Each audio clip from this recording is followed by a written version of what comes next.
మకర రాశి వారికి 4 గ్రహాలు యోగిస్తున్నాయి. ఆర్థిక స్థితి ఉత్తమంగా ఉంది. ప్రధానంగా ద్వితీయంలో బుధుడు, తృతీయంలో రవి, శుక్ర, శనులు సరైన మార్గంలో కృషి చేయడం ద్వారా ధనం వృద్ధి చెందుతుంది. పెట్టుబడుల రూపంలో విశేషమైన లాభాలు గోచరిస్తున్నాయి.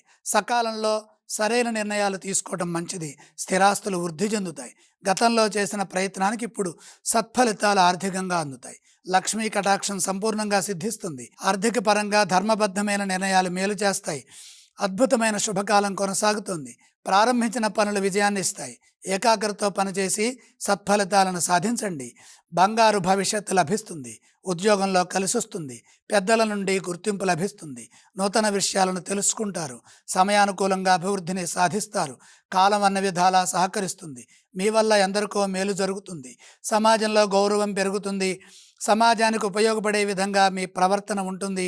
మీ పనులు, మీ ఆలోచనలు అందుకు సహకరిస్తాయి. స్థిరమైన ఫలితాలు ఉద్యోగంలో లభిస్తాయి. ఇదే విధంగా కృషి చేయడం ద్వారా వ్యాపారంలో బ్రహ్మాండమైన శుభయోగం ఉన్నది. వ్యాపారంలో అనేక లాభాలు గడించడానికి కాలం సహకరిస్తుంది. సహజ సిద్ధంగా మీరు చేసే ప్రయత్నాలు సఫలమవుతాయి.